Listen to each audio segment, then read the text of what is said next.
Welcome to master mind of GK. एक बार फिर से आप लोग का स्वागत है मास्टर माइंड ऑफ जीके में।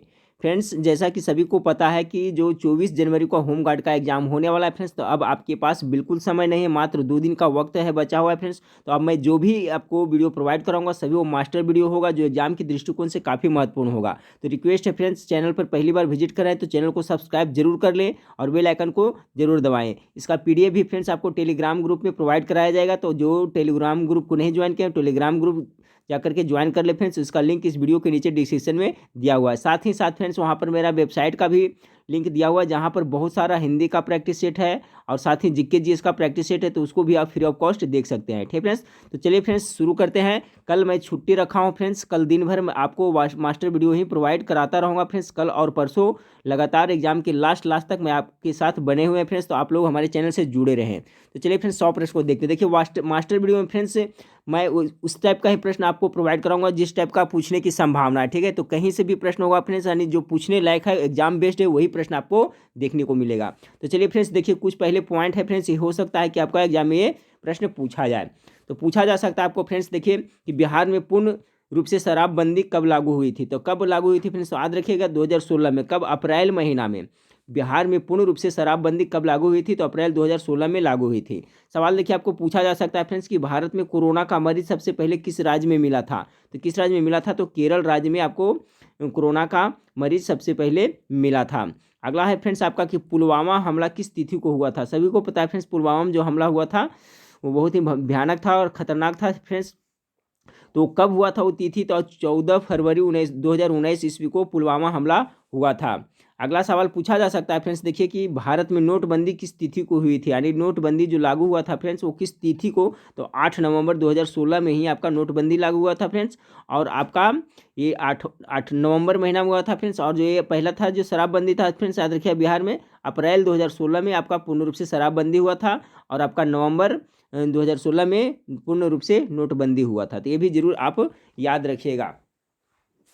चलिए फ्रेंड्स, अगला सवाल पूछा जा सकता है आपको कि धारा 370 जम्मू कश्मीर से कब हटाई गई। सभी को पता है फ्रेंड्स कि जो धारा 370 है जम्मू कश्मीर से हटा दी गई, तो उसकी तिथि क्या है फ्रेंड्स, तो 5 अगस्त 2019 को जम्मू कश्मीर से धारा 370 को हटा दी गई है। सवाल पूछा जा सकता है आपको फ्रेंड्स कि अयोध्या राम मंदिर विवादित फैसला कब सुनाया गया था। सभी को पता है फ्रेंड्स कि सर्वोच्च न्यायालय में, सुप्रीम कोर्ट में बहुत दिन से अयोध्या मंदिर का जो केस था फ्रेंड्स विवादित रूप से उस पर चल रहा था, तो उसका जो फैसला किस तिथि को आया था तो ये भी याद रखिएगा, हो सकता है पूछा जाए। तो 9 नवंबर 2019 को आपका इसका भी फैसला आया था। कब? 9 नवंबर 2019 को इसका फैसला आया था।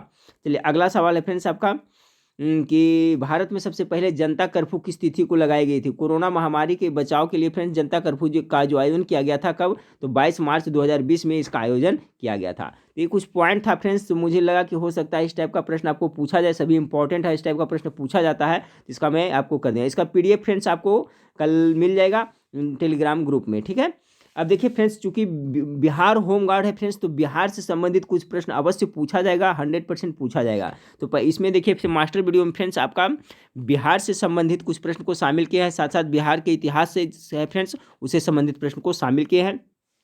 बाकी कल के दिन फ्रेंड्स आपका मॉडर्न इतिहास से हो गया, ज्योग्राफी से हो गया, पॉलिटिकल साइंस से हो गया और सभी विषय से, कंप्यूटर से, साइंस से जहाँ से प्रश्न पूछे की संभावना है, सभी प्रश्न को मैं मास्टर वीडियो में आपको शामिल करके प्रोवाइड कराऊंगा। ठीक है फ्रेंड्स, तो चलिए वीडियो अच्छा लगे तो लाइक जरूर कर दिएगा फ्रेंड्स, कमेंट करके हमें जरूर बताइएगा। पहला सवाल आपका फ्रेंड्स देखिए पूछा जा सकता है कि मौर्य एवं गुप्त काल में बिहार किस नाम से जाना जाता था। जब मौर्य और गुप्त काल यहाँ चल रहा था तो उस समय बिहार को किस नाम से जाना जाता था, तो मगध के नाम से जाना जाता था। ठीक, किस नाम से? मगध के नाम से जाना जाता था उस समय। आगे फ्रेंड्स पूछा जा सकता है कि मगध की प्राचीन राजधानी कहाँ थी। तो मगध की जो प्राचीन राजधानी थी वो राजगिरी थी। कहाँ थी? राजगिरी थी जो मगध की प्राचीन राजधानी थी। सवाल नंबर 3 है फ्रेंड्स, पूछा जा सकता है कि पुराणों के अनुसार मगध पर शासन करने वाला पहला राज्यवंश कौन था। अकॉर्डिंग टू क्या? पुराण। ठीक है, तो पुराणों के अनुसार है जो मगध पर शासन करने वाला पहला राज्यवंश था वो बृहद्रथ वंश था। कौन था? बृहद्रथ वंश था। अब देखिए सवाल यहाँ से क्रिएट होता है फ्रेंड्स, कैसे पूछा जा सकता है, सब ध्यानपूर्वक सुनते चलिए। तो ये तो हो गया आपका बृहद्रथ वंश फ्रेंड्स। पूछा जा सकता है आपका कि बृहदत्त वंश का प्रथम शासक कौन था, तो बृहदत्त वंश का प्रथम शासक था। पूछा जाता है फ्रेंड्स जरासंध किसका बेटा था, तो जरासंध था जो आपका बृहदत्त का ही बेटा था और इन्होंने राजगिरी को अपनी राजधानी बनाया था। सॉरी। तो समझ गए होंगे फ्रेंड्स आपका कि बृहदत्त वंश के बृहदत्त का बेटा था जो जरासंध था, याद रखिएगा। चलिए सवाल पूछा जा सकता है आपको फ्रेंड्स कि बिहार उड़ीसा सहित बंगाल प्रेसिडेंसी से कब अलग हुआ। ठीक है फ्रेंड्स, यानी बिहार और उड़ीसा सहित दोनों बंगाल प्रेसिडेंसी से कब अलग हुआ था, तो 1 अप्रैल 1912 ईस्वी को बिहार उड़ीसा सहित आपका बंगाल प्रेसिडेंसी से अलग हुआ था। डेट याद रखिएगा कब, 1 अप्रैल 1912 ईस्वी को। अगला सवाल है आपका फ्रेंड्स, और देखिए नोट्स में जो लिखा हुआ ये भी आप जरूर याद रखिएगा। पूछा जा सकता है कि देखिए क्या लिखा हुआ है कि 22 मार्च 1936 को बिहार और उड़ीसा अलग प्रांत बन गए। ठीक है, इसलिए 22 मार्च को बिहार स्थापना दिवस मनाया जाता है। सवाल पूछा जा सकता है फ्रेंड्स कि जो बिहार से उड़ीसा कब अलग हुआ फ्रेंड्स, तो आपका 22 मार्च 1936 को अलग हुआ था। और यही कारण है कि फ्रेंड्स प्रत्येक वर्ष 22 मार्च को क्या बिहार स्थापना दिवस मनाया जाता है। तो हो सकता है इस सवाल आपको पूछ दिया जाए कि बिहार स्थापना दिवस कब मनाया जाता है, तो 22 मार्च को, या तो पूछा जाए कि 22 मार्च को किस तिथि के रूप में मनाया जाता है, तो बिहार स्थापना दिवस के रूप में। तो दोनों में कॉन्सेप्ट आप लोग को क्लियर हो गया फ्रेंड्स। एक क्या था कि बिहार उड़ीसा सहित, ठीक है, बिहार और उड़ीसा सहित बंगाल प्रेसिडेंसी से 1912 में अलग हुआ था। कब हुआ था, 1912 में। लेकिन बाद में क्या हुआ फ्रेंड्स आपका 22 मार्च 1936 ईस्वी को क्या हुआ कि बिहार और उड़ीसा अलग अलग प्रांत बन गए। क्योंकि 22 मार्च को बिहार अलग हुआ था उड़ीसा से फ्रेंड्स, इसलिए 22 मार्च को आपको हम लोग बिहार दिवस के रूप में मनाते हैं। अगला सवाल है फ्रेंड्स आपका कि बिहार से झारखंड अलग कब हुआ। ये डेट जरूर याद रखिएगा, तो 15 नवंबर 2000 में है जो झारखंड बिहार से अलग होकर नया राज्य बना। ठीक है, कब, तो 15 नवंबर 2000 को। अगला है फ्रेंड्स आपका कि पाटलिपुत्र का संस्थापक किसे माना जाता है। ये सवाल हो सकता है पूछा जाए, तो क्या उदयन को माना जाता है। उदयन था जो आपको हर्यक वंश के शासक था। ठीक है, उदयन किस वंश से संबंधित है, तो हर्यक वंश से। अगर हर्यक वंश के देखिए फ्रेंड्स ध्यानपूर्वक सुनते चलेगा, डिस्क्राइब करते चलेंगे फ्रेंड्स, क्योंकि आपके पास समय नहीं है। जितना ज़्यादा रिवीजन करके जाएं, क्वेश्चन किस तरह से पूछेगा, कैसा पूछेगा, किसी को पता नहीं है। आपके पास इतना ही है फ्रेंड्स कि आप मेहनत करके जाइए, पढ़ करके जाइए, सिलेबस कवर करके जाइए। तो देखिए हर्यक वंश के संस्थापक कौन था, तो बिंबिसार था। बिंबिसार के बेटा का नाम क्या था, अजातशत्रु था। ठीक है, अजातशत्रु का उपनाम क्या था, कुनिक था। पूछा जा सकता है कि कुनिक किसे कहा जाता है, अजातशत्रु को कहा जाता है। अजातशत्रु को पितृहीनता भी कहा जाता है, क्योंकि वो अपने पिता बिंबिसार को हत्या कर करके गद्दी को हासिल किया था। तो ये सब भी आप जरूर याद रखिएगा। अगला सवाल 8 नंबर सवाल पूछा जा सकता है फ्रेंड्स कि बिहार का संपूर्ण भाग किस गोलार्ध में स्थित है। ठीक है, बिहार का जो संपूर्ण भाग है किस गोलार्ध में, तो ध्यान रखिएगा उत्तरी गोलार्ध में है जो स्थित है, उत्तरी गोलार्ध में स्थित है।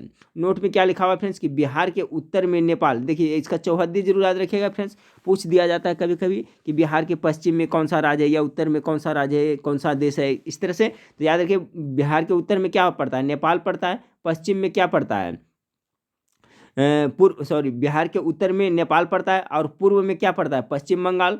उत्तर में क्या पड़ता है, पश्चिम बंगाल। पश्चिम में उत्तर प्रदेश तथा दक्षिण में क्या पड़ता है, झारखंड राज्य पड़ता है। ठीक है, तो इसका चौहद्दी याद रखें, बिहार के उत्तर में नेपाल, दक्षिण में झारखंड, और पूर्व में पश्चिम बंगाल, और पश्चिम में उत्तर प्रदेश है। अगला सवाल को लेते हैं फ्रेंड्स। अगला सवाल आपका है कि बिहार की समुद्र तल से औसत ऊंचाई कितनी है। तो देखिए बिहार की जो समुद्र तल से औसत ऊंचाई है फीट में 173 फीट है फ्रेंड्स, और लगभग मीटर में कितना है, तो आपको 53 मीटर है। फीट में 173 फीट हो जाएगा, और मीटर में रहेगा तो कितना, 53 मीटर रहेगा। सवाल नंबर 10 को देखें। सवाल नंबर 10 है बिहार के किस जिले का औसत तापमान सर्वाधिक है। अच्छा सवाल है। तो देखिए सर्वाधिक औसत तापमान वाला जिला है जो आपका गया है। ठीक है, सर्वाधिक टाइपिंग मिस्टेक हुआ है फ्रेंड्स। बिहार के किस जिले का औसत तापमान सर्वाधिक है, तो आपका गया जिला का है जो सर्वाधिक है औसत तापमान। अगला सवाल पूछा जा सकता है आपको फ्रेंड्स, बहुत इंपॉर्टेंट है, बिहार में वन का क्षेत्रफल का कुल भौगोलिक क्षेत्र का कितना प्रतिशत है। यानी बिहार का जो टोटल भूभाग है फ्रेंड्स, उसको कितने प्रतिशत पर वन का फैलाव है, तो 7.76% पर वन का फैलाव है। याद रखिएगा, बहुत इंपॉर्टेंट है। अगला सवाल है फ्रेंड्स आपका कि बिहार का सर्वाधिक 1% वाला जिला कौन है। यानी बिहार का कौन सा जिला है जो 1% में सबसे अधिक है, तो 1% में पूछेगा फ्रेंड्स तो आपका कैमूर जिला हो जाएगा। कौन सा? कैमूर जिला है। अगला सवाल आपका है फ्रेंड्स कि बिहार में वाल्मीकि नगर अभ्यारण्य किस जिले में स्थित है। देखिए अभ्यारण्य से हो सकता है कि या 2 प्रश्न पूछा जा सकता है, तो इसमें जो इंपॉर्टेंट अभ्यारण्य सबको कवर किया है। ठीक है फ्रेंड्स, तो इस वीडियो में मास्टर वीडियो में आपको बिहार से संबंधित ज़्यादा प्रश्न देखने को मिलेंगे।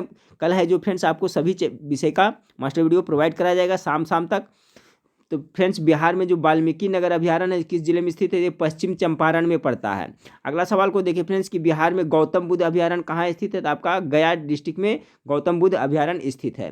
सवाल पूछा जा सकता है फ्रेंड्स बिहार में परमान डॉल्फिन अभ्यारण्य किस जिले में स्थित है, तो परमान डॉल्फिन अभ्यारण्य जो आपको अररिया जिले में स्थित है। कहाँ? अररिया जिले में। सवाल पूछा जा सकता है फ्रेंड्स कि बिहार में कांवर झील पक्षी अभ्यारण्य किस जिले में स्थित है, ये इंपॉर्टेंट है। तो कांवर झील जो पक्षी अभ्यारण्य है फ्रेंड्स आपको बेगूसराय में स्थित है। कहाँ? बेगूसराय में। ये भी इंपॉर्टेंट है, पूछा जाता है गोगाबिल अभ्यारण्य बिहार में कहाँ स्थित है, तो गोगाबिल अभ्यारण्य आपका कटिहार में पड़ता है। अगला सवाल है फ्रेंड्स आपका कि बिहार में कुशेश्वर अभ्यारण्य कहाँ स्थित है। बिहार में जो कुशेश्वर अभ्यारण्य है आपको दरभंगा जिले में स्थित है। सवाल पूछा जा सकता है आपको फ्रेंड्स कि बिहार में भीम बांध अभ्यारण्य कहाँ स्थित है सॉरी, तो बिहार में भीम बांध अभ्यारण्य आपका कहाँ स्थित है फ्रेंड्स, तो आपका मुंगेर जिला में आपका ये स्थित है। अगला सवाल को लिखें कि बिहार में गंगा नदी किस जिले से प्रवेश करती है। बहुत इंपॉर्टेंट सवाल है फ्रेंड्स ये। तो देखिए बिहार में गंगा नदी जो प्रवेश करती है फ्रेंड्स तो बक्सर के चौसा से प्रवेश करती है। ठीक है, बक्सर के चौसा से आपका ये प्रवेश करती है। अगला सवाल को देखें कि बिहार का प्रमुख खाद्यान्न क्या है। ठीक है, प्रमुख खाद्यान्न यानी मुख्य जो खाद्यान्न है तो आपका चावल है। इसे तो फ्रेंड्स यहाँ गेहूँ भी उपजता है, मक्का भी उपजता है, बहुत सारा चीज़ उपजता है। लेकिन अगर आपसे पूछा जाए बिहार का प्रमुख खाद्यान्न क्या है फ्रेंड्स, तो इसका राइट आंसर क्या हो जाएगा, चावल हो जाएगा। अगला सवाल को लेते हैं फ्रेंड्स।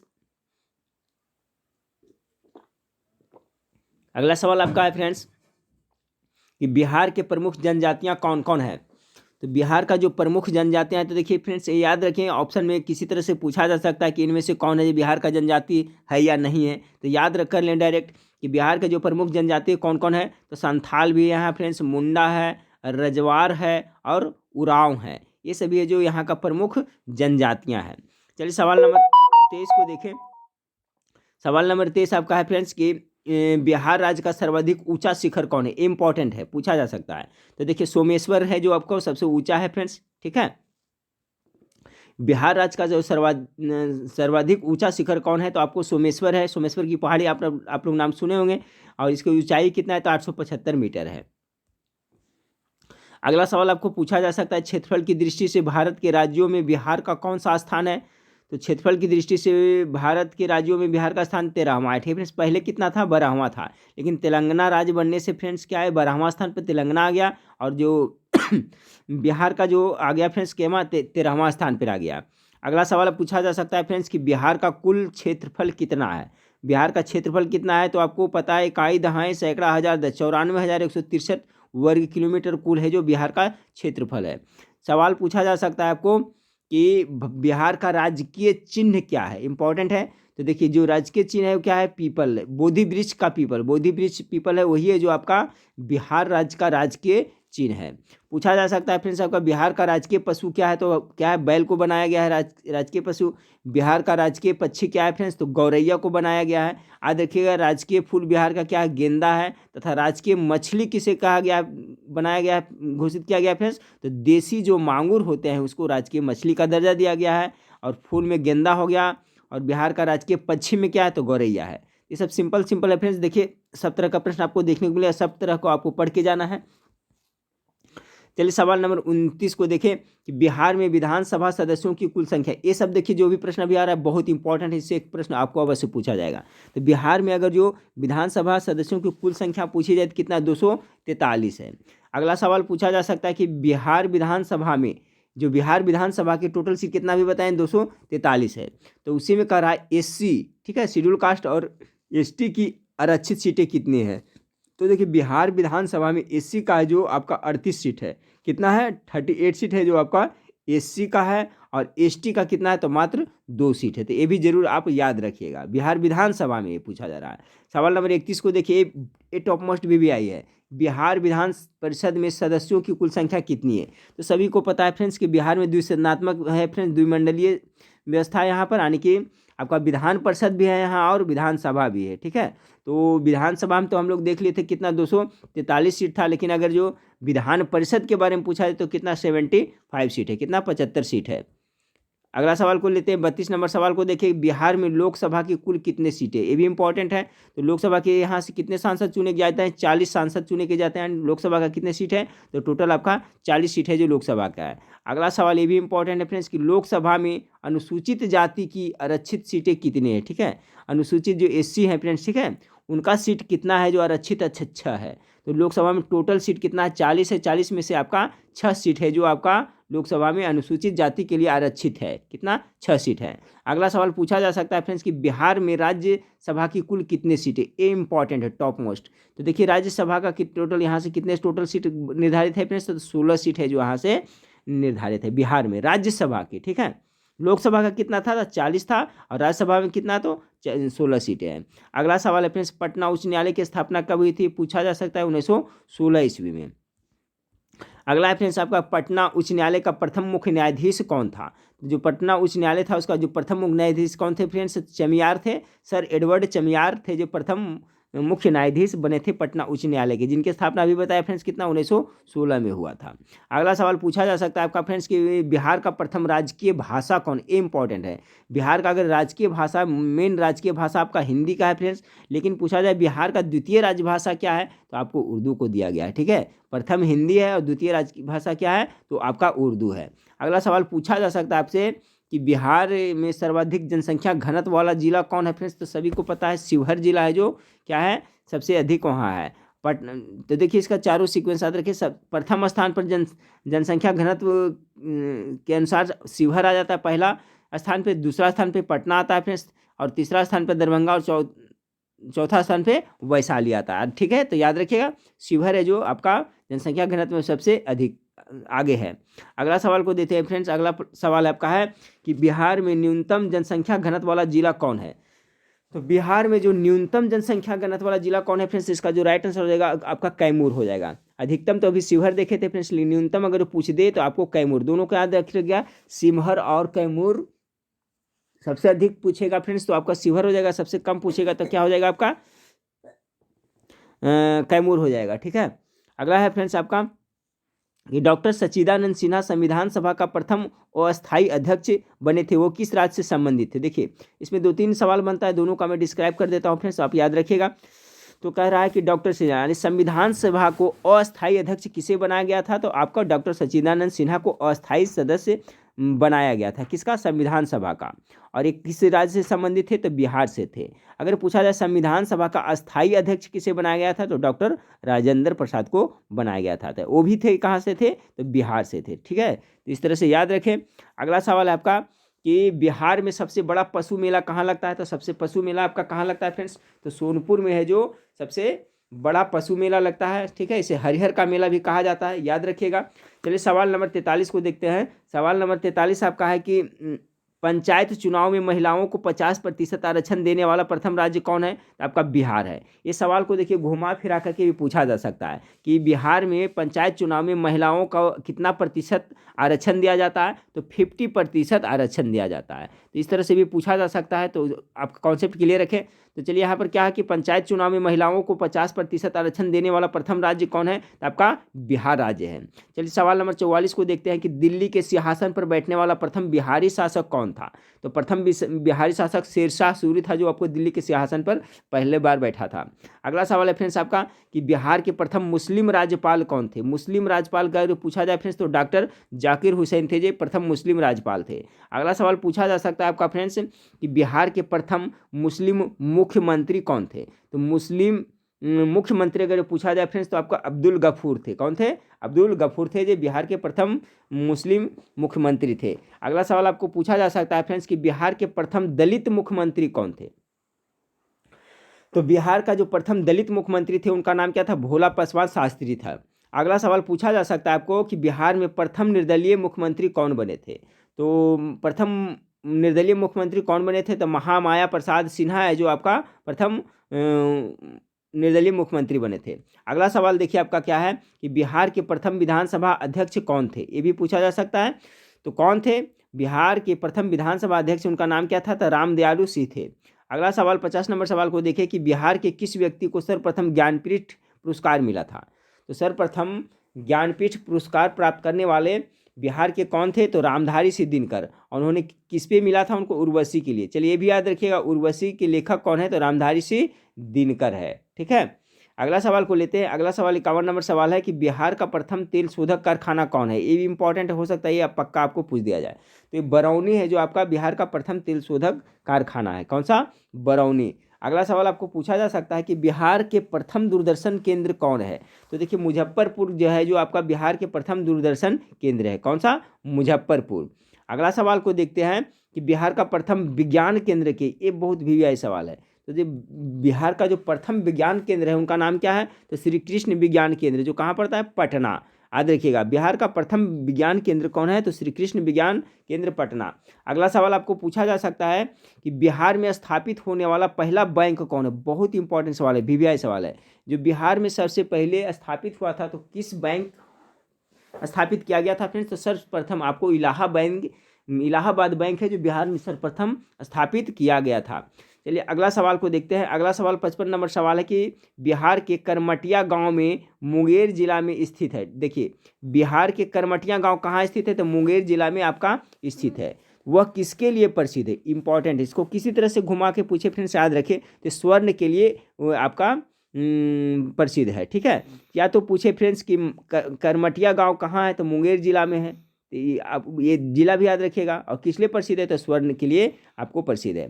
सवाल नंबर 56 है, देखिए कि बिहार पर प्रथम मुस्लिम आक्रमणकारी कौन था?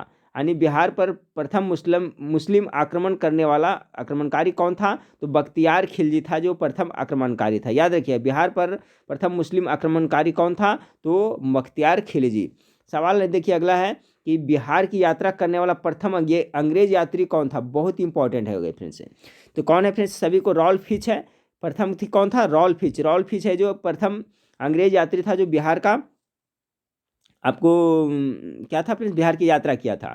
ठीक है, देखिए फ्रेंड्स क्वेश्चन को छांटने में, टाइप करने में बहुत मेहनत लगता है फ्रेंड्स। तो कम से कम वीडियो को आप लोग लाइक जरूर करें, कमेंट जरूर करें, दोस्तों में शेयर जरूर किया करें। ठीक है फ्रेंड्स, चलिए अगला सवाल देखते हैं। अगला सवाल है कि बिहार का प्रथम हिंदी फिल्म कौन है? तो बिहार का जो प्रथम हिंदी फिल्म है वो कल हमारा है। याद रखिएगा ध्यान से, बिहार का जो प्रथम हिंदी फिल्म है वो क्या है? तो कल हमारा है। देखिए इसमें से बहुत सारे प्रश्न का जवाब आप लोग को पता है फ्रेंड्स, लेकिन आपको एग्जाम के लास्ट में रिवीजन बहुत जरूरी है। इसलिए मैं कोशिश करूंगा फ्रेंड्स कल दिन भर आपको जितना ज़्यादा से ज़्यादा मास्टर वीडियो प्रोवाइड करूँ, exam based question video provide कराऊँ। तो यहाँ हमने देखा बिहार का प्रथम हिंदी फिल्म कौन है? तो कल हमारा है। अगला पूछा जा सकता है आपका कि बिहार का प्रथम मैथिली फिल्म कौन है? हिंदी तो कल हमारा है और मैथिली में कन्यादान हो जाएगा फ्रेंड्स। उसी तरह से आपको भोजपुरी फिल्म पूछा जाए बिहार का प्रथम कौन है? तो हे गंगा मैया तो हे पीरी चढ़े, वही आपका प्रथम भोजपुरी फिल्म था। अगर पूछा जाए फ्रेंड्स आपको, ये इंपॉर्टेंट है कि बिहार का प्रथम हिंदी साप्ताहिक पत्र कौन है? प्रथम हिंदी साप्ताहिक, इस पर ध्यान दीजिएगा फ्रेंड्स। एक साप्ताहिक होता है, एक दैनिक होता है। साप्ताहिक मतलब 7 दिन पर प्रकाशित होने वाला, और दैनिक मतलब क्या होता है? प्रत्येक दिन होने वाला। तो आपसे पूछा जा रहा है क्या बिहार का प्रथम हिंदी साप्ताहिक पत्र कौन था? तो हिंदी साप्ताहिक पत्र प्रथम था, उसका नाम क्या था? बिहार बंधु, जो कब हुआ था? 1874 ईस्वी में प्रकाशित हुआ था।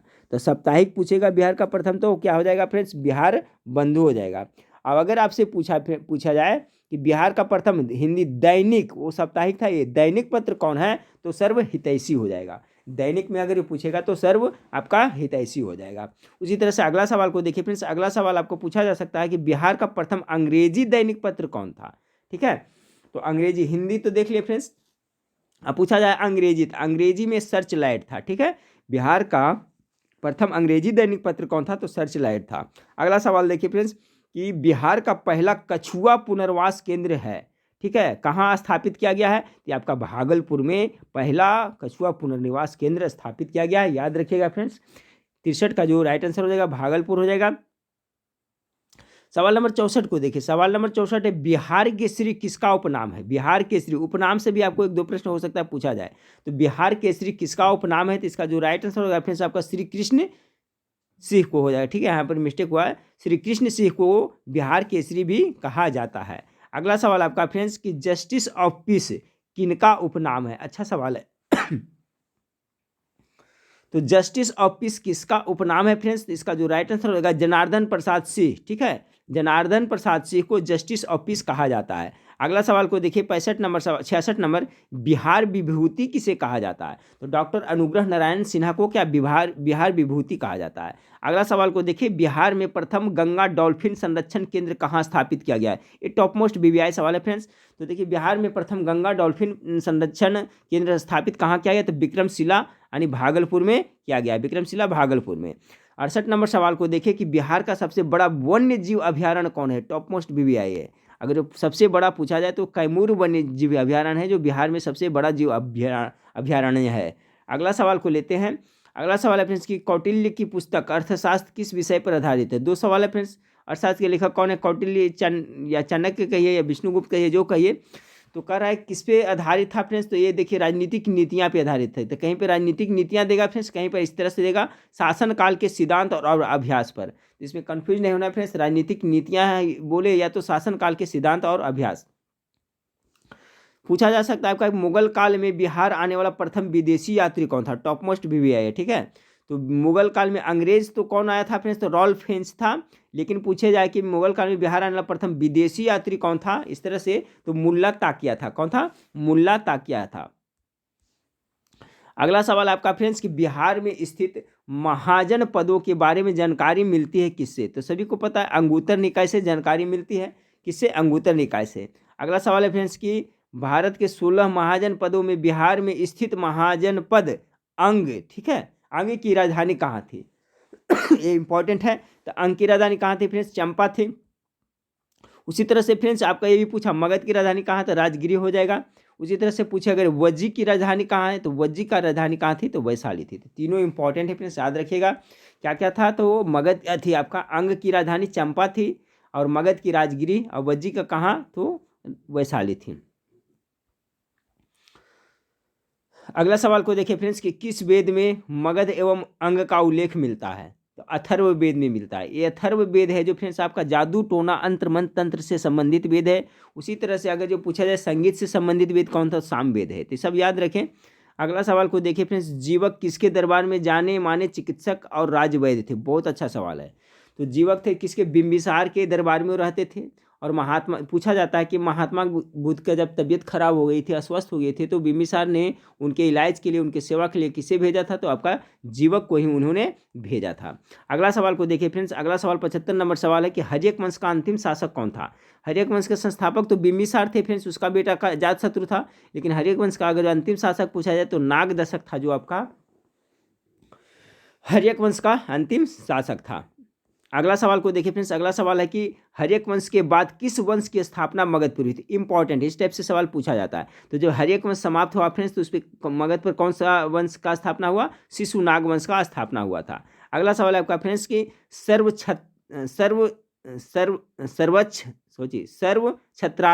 छत्रान्तक, ठीक है, सर्व छत्रान्तक एवं एकराट की उपाधि किसने धारण की थी? आप लोग जानते होंगे फ्रेंड्स, महापदम नंद ने, ठीक है।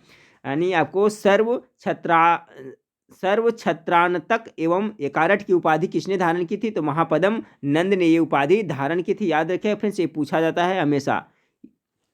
अगला सवाल को देखिए फ्रेंड्स, सिकंदर ने भारत पर आक्रमण किया था उस समय किसका शासन कर चल? ये भी देखिए बहुत बार प्रश्न पूछा गया है कि जब महान सिकंदर है जो भारत पर आक्रमण किया था, तो उस समय किसका शासन चल रहा था? इसका राइट आंसर क्या होगा फ्रेंड्स? आपका नंद वंश का अंतिम शासक कौन? घनानंद के शासन काल में किया था, ठीक है। यानी सिकंदर भारत पर जब आक्रमण किया था तो वो कौन था उस समय? शासक घनानंद था। सवाल नंबर 79 को देखें कि मौर्य के शासन व्यवस्था को जानने का सबसे अच्छा स्रोत क्या है? तो देखिए मौर्य के जो शासन व्यवस्था का अगर आपको जानना है तो उसका सबसे अच्छा स्रोत है जो क्या है? तो इंडिका पुस्तक है, इससे मिलती है। इंडिका पुस्तक किसने लिखा था? तो मेगास्थनीज द्वारा लिखित था। तो यही सवाल है, मौर्य के शासन व्यवस्था को जानने का सबसे अच्छा स्रोत क्या है? तो मेगास्थनीज द्वारा लिखित इंडिका पुस्तक। अगला सवाल पूछा जा सकता है फ्रेंड्स कि बिंदुसार किस संप्रदाय का अनुयायी था? तो आजीवक संप्रदाय का अनुयायी था, ठीक है। बिंदुसार था जो, ठीक है फ्रेंड्स, एक बिंदुसार होता है कि बिंबिसार, इसमें कंफ्यूज नहीं होना है, ठीक है। क्योंकि बिंदुसार आपका मौर्य वंश से संबंधित हो गया फ्रेंड्स, और जो आपका था बिंबिसार है वो हर्यक वंश से हो गया था। ठीक है, तो बिंदुसार किस संप्रदाय का अनुयायी था? तो आजीवक संप्रदाय का। सवाल नंबर 81 को देखें कि श्रीनगर की स्थापना किसने की थी? तो देखिए कल्हन की राजतरंगिणी के अनुसार, कल्हन ये भी याद रखिए फ्रेंड्स, राजतरंगिणी है जो के लेखक कौन है? तो कल्हन है। और इसमें आपको कश्मीर के इतिहास के बारे में जानकारी मिलती है, तो ये भी याद रखिए, राजतरंगिणी में कश्मीर के इतिहास मिलती है। तो उसी के अनुसार से करा कल्हन की राजतरंगिणी के अनुसार अशोक ने कश्मीर में झेलम नदी के किनारे श्रीनगर की स्थापना की थी। यानी कहने का मतलब है कि आपका श्रीनगर की स्थापना किसने किया था? तो आपका अशोक ने किया था। ठीक है, 82 को देखें कि सुदर्शन झील का निर्माण किसने करवाया था? अच्छा सवाल है। तो देखिए किसने कराया था? तो चंद्रगुप्त मौर्य के सौराष्ट्र प्रांत के शासक पुष्यगुप्त ने कराया था। ठीक है, चंद्रगुप्त मौर्य के जो सौराष्ट्र प्रांत था उसका जो शासक था, क्या नाम था उसका? पुष्यगुप्त था। इन्होंने ही आपका सुदर्शन झील का निर्माण करवाया था। ठीक है फ्रेंड्स, जीर्णोद्धार नहीं, सर्वप्रथम निर्माण करवाया था, तो यही करवाया था। अगला सवाल को देखें कि अशोक ने बौद्ध धर्म प्रचार के लिए के उद्देश्य से श्रीलंका किसे भेजा था? तो सभी को पता होगा, अपना पुत्र और पुत्री को। पुत्र का नाम क्या था? महेंद्र। पुत्री का संघमित्रा। इसी को आपको बौद्ध धर्म के प्रचार प्रसार के लिए श्रीलंका भेजा था। अगला सवाल को देखिए फ्रेंड्स, अगला सवाल आपका है कि मौर्य काल में समाहर्ता से क्या तात्पर्य था? बहुत इंपॉर्टेंट है ये, बहुत सारे एग्जाम में ये रिपीट हो चुका है। तो देखिए जो मौर्य काल में समाहर्ता होता था वो क्या होता था? राजस्व विभाग के प्रमुख होता था। कहने का मतलब मौर्य काल में राजस्व विभाग के प्रमुख को क्या कहा जाता था? समाहर्ता कहा जाता था। अगला सवाल को 85 नंबर सवाल देखिए, अशोक के समय में जनपदीय न्यायालय के न्यायाधीश को क्या कहा जाता था? ये भी बहुत बार रिपीट हुआ है। तो देखिए अशोक के समय में जो जनपदीय न्यायालय के न्यायाधीश होता था उसे रज्जुक कहा जाता था। क्या कहा जाता था? रज्जुक कहा जाता था। अगला सवाल को लेते हैं फ्रेंड्स, अगला सवाल है कि बौद्ध धर्म के प्रवर्तक भगवान बुद्ध जिनका बचपन का नाम, देखिए इसमें बहुत सारा जीके बनता है, चल आप लोग याद रिवीजन करते चलिए कि बौद्ध धर्म के प्रवर्तक कौन था? भगवान बुद्ध थे। जिनका बचपन का नाम क्या था? तो सिद्धार्थ था। ये भी पूछा जा सकता है। तो इनका बचपन का नाम सिद्धार्थ हो गया। उनका जन्म कहाँ हुआ था? तो उनका जन्म कपिल वस्तु की लुम्बिनी नामक स्थान पर 563 ईस्वी में किस कुल में हुआ था? लास्ट में आपका सवाल पूछा गया है फ्रेंड्स। ठीक है, तो ऊपर जो भी लिखा हुआ है तो सबको पता भी होगा मेरे ख्याल से, लेकिन एक बार रिवीजन कर लिए कि बौद्ध धर्म के प्रवर्तक कौन थे? तो भगवान बुद्ध थे, जिनका बचपन का नाम सिद्धार्थ था। उनका जन्म कपिल वस्तु के लुम्बिनी नामक स्थान पर 563 ईस्वी में हुआ था। लेकिन किस कुल में हुआ था फ्रेंड्स, ये ज़्यादा पूछा जाता है। तो इनका जो जन्म हुआ था आपका शाक्य कुल में। ठीक है, शाक्य क्षत्रिय कुल में हुआ था। शाक्य क्षत्रिय कुल में हुआ था। अब देखिए नोट्स में जो लिखा हुआ है फ्रेंड्स याद रख लें कि सिद्धार्थ के माता का क्या है? बचपन में उनका देहांत हो गया था फ्रेंड, उनका माता को। तो सिद्धार्थ के माता के देहांत के बाद उनका पालन पोषण क्या कौन किया था? तो उनकी सौतेली माँ प्रजापति गौतमी ने की थी। सिद्धार्थ द्वारा गृह त्याग की घटना को क्या कहा जाता है? याद रखिएगा, महाविनिष्क्रमण कहा जा गया है। सिद्धार्थ को बोध गया में निरंजना नदी के किनारे इनको ज्ञान की प्राप्ति कब हुई थी फ्रेंड्स? तो ये पूछा जाता है। फल्गु जो निरंजना नदी है, नदी के किनारे पीपल के नीचे कब प्राप्त हुई थी? तो बैसाख पूर्णिमा के दिन इनको ज्ञान की प्राप्ति हुई थी। ठीक है फ्रेंड्स, तो नोट्स में से लिख दें, आप लोग को याद होगा, रिवीजन कर लें। 87 को देखें कि बौद्ध धर्म में सांसारिक दुखों से मुक्ति का मार्ग क्या कहलाता था? अष्टांगिक मार्ग कहलाता था। ठीक है फ्रेंड्स, बौद्ध धर्म से संबंधित हो गया आपका अष्टांगिक मार्ग। बौद्ध धर्म में सांसारिक दुखों से मुक्ति का मार्ग क्या कहलाता था? तो अष्टांगिक मार्ग कहलाता था। अगला सवाल को लेते हैं 88 नंबर सवाल को कि प्रथम बौद्ध संगीति का आयोजन। ठीक है, 2 बार हो गया फ्रेंड्स। तो देखिए फ्रेंड्स टोटल कितने? तो 4 जो बौद्ध संगीति हुए थे, इससे तो आपका 1 या 2 प्रश्न एकदम 100% पकड़ के चले के आएगा। तो सभी का कॉन्सेप्ट क्लियर कर लें, कहाँ जाएगा, जैसे ही पूछे फ्रेंड्स, किस तरह से भी पूछे आप जरूर बना के आइएगा। तो चलिए देख लेते हैं फ्रेंड्स। तो प्रथम बौद्ध संगीति के जो आयोजन हुआ था फ्रेंड्स, देखिए इसमें से कैसे किस तरह से प्रश्न पूछा जाता है सब देख ले।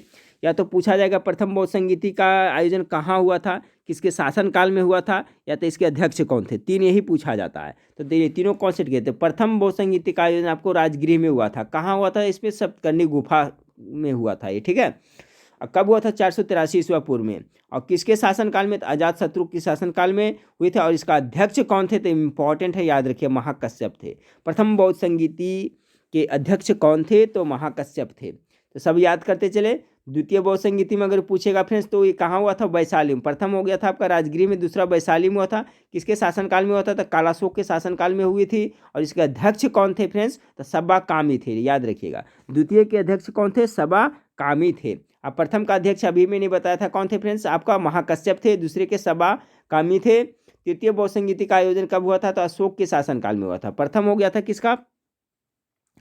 अजातशत्रु, दूसरा कालाशोक, तीसरा हो गया अशोक के शासनकाल में कहाँ हुआ था, पाटलिपुत्र में हुआ था। और इसके अध्यक्ष कौन थे, तो मोगलीपुत्र तीस थे। तृतीय बौद्ध संगीति के अध्यक्ष कौन थे, तीस थे। इस तरह से देखिए ट्रिक बैठ जाता है।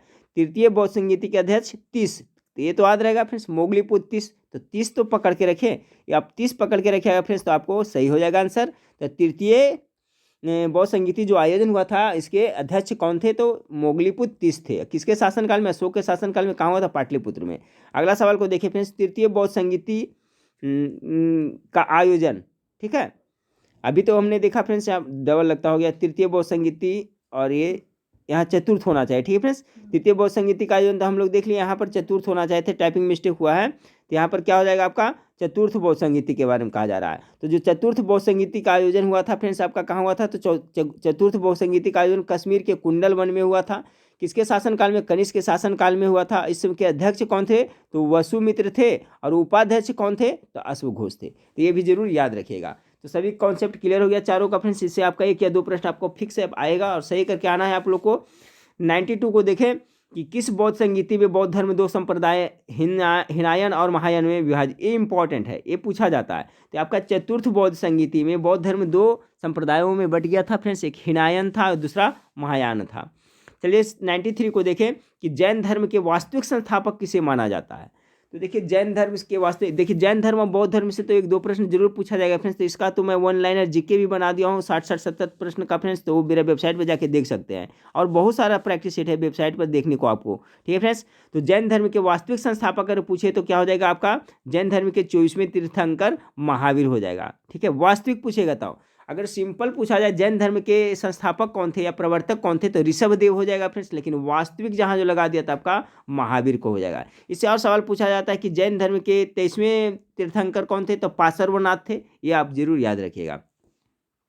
94 को देखिए फ्रेंड्स, महावीर का जन्म 540 ईस्वी पूर्व में वैशाली के कुंड ग्राम में किस कुल में हुआ था, तो ये भी याद रख लें कि महावीर भगवान का जन्म कब हुआ था, तो 540 ईस्वी पूर्व में, ठीक है। कहाँ हुआ था, तो वैशाली में, वैशाली के कुंड ग्राम में। तो किस कुल में फ्रेंड्स, तो इनका हो जाएगा ज्ञात्री कुल। उनका क्या था, शाक्य कुल था फ्रेंड्स गौतम बुद्ध का, लेकिन महावीर का क्या था, ज्ञात्री कुल का था, ठीक है फ्रेंड्स। तो मास्टर वीडियो में फ्रेंड्स इसी तरह से मैं आपको बताते चलूँगा कल, और जो रहेगा इसका क्वेश्चन का लेवल भी टफ रहेगा फ्रेंड्स, सब तरह का मैं क्वेश्चन आप लोग को प्रैक्टिस करवाऊंगा।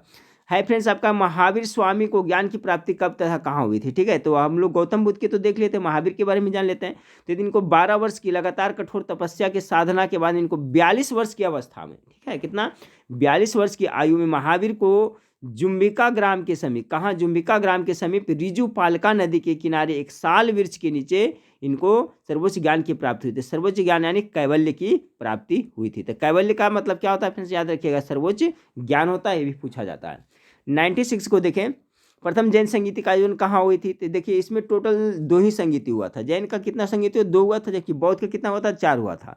तो प्रथम जो हुआ था वो चंद्रगुप्त मौर्य के शासनकाल में हुआ था। कहाँ हुआ था फ्रेंड्स, तो आपका पाटलिपुत्र में हुआ था। और प्रथम जैन संगीति के दौरान ही जो जैन धर्म दिगंबर एवं श्वेतांबर में बट गया था, तो ये जरूर याद रखिएगा। 97 को देखिए फ्रेंड्स कि द्वितीय जैन संगीति का आयोजन कहाँ हुआ था, तो ये आपका हुआ था फ्रेंड्स। तो प्रथम तो चंद्रगुप्त मौर्य के शासनकाल में हुआ था, याद रखिएगा, लेकिन द्वितीय संगीति का जो आयोजन हुआ था देवर्षि क्षमा श्रवण के नेतृत्व में हुआ था। कहाँ, गुजरात के बल्लभी नामक स्थान पर द्वितीय जैन संगीति का आयोजन हुआ था। 98 को देखिए फ्रेंड्स सॉरी, पार्श्वनाथ द्वारा प्रतिपादित 4 महाव्रतों में महावीर ने 5वां महाव्रत क्या जोड़ा था, तो इन्होंने ब्रह्मचर्य को 5वां जोड़ा था। ये भी पूछा जाता है सवाल। अगला सवाल को लेते हैं फ्रेंड्स कि जैन धर्म में आध्यात्मिक ज्ञान को क्या कहा जाता है, तो क्या कहा जाता है, अभी कहता है कैवल्य कहा जाता है। ये इंपॉर्टेंट है, टॉप मोस्ट VVI सवाल है फ्रेंड्स, याद रखिएगा कि जैन धर्म में आध्यात्मिक ज्ञान को क्या कहा जाता है, तो कैवल्य कहा जाता है। अगला सवाल को देखते हैं फ्रेंड्स, जो इस वीडियो का लास्ट सवाल है कि जैन धर्म विश्वास करता है, तो किस पे करता है, ये पुनर्जन्म और कर्मवाद पर जैन धर्म जो विश्वास करता है। तो देखिए फ्रेंड्स इसमें सिंपल प्रश्न, सब एग्जाम बेस्ड था फ्रेंड्स, इससे कुछ प्रश्न आपको जरूर आना चाहिए एग्जाम में, ठीक है। तो इसी तरह से फ्रेंड्स कल तो आपको मैं दिन भर मास्टर वीडियो प्रोवाइड कराता रहूँगा फ्रेंड्स। तो हमारे चैनल से आप लोग जुड़े रहें, वेबसाइट पे जाकर के सभी पोस्ट को एक बार जरूर देख लें, क्योंकि जितना भी प्रश्न वेबसाइट पे डाला हुआ है, जो सब एग्जाम में पूछा हुआ प्रश्न है, इंपॉर्टेंट है और कोई पैसा नहीं लगता फ्रेंड्स। लिंक नीचे दिया हुआ, वहाँ पर जाकर ज्वाइन कर ले। और इसका PDF चाहिए फ्रेंड्स तो हमें कॉमेंट करके बताइएगा, तो मैं कल इसका PDF आपको दे दूंगा फ्रेंड्स, और कल जो भी मैं वीडियो पढ़ाऊंगा उसका सबका PDF मैं आपको शाम तक धीरे धीरे सब प्रोवाइड करा दूंगा। एग्जाम के एक दिन पहले तक सारा PDF जो जो मास्टर वीडियो है उसका प्रोवाइड कराऊंगा, ताकि आप लोग उसका रिवीजन कर लें फ्रेंड्स, ताकि आपकी एग्जाम अच्छी तरह से जाए। तो मेरी तरफ से पूरी कोशिश रहेगा फ्रेंड्स। तो नेक्स्ट वीडियो में फिर मिलते हैं, देखने के लिए थैंक यू, धन्यवाद।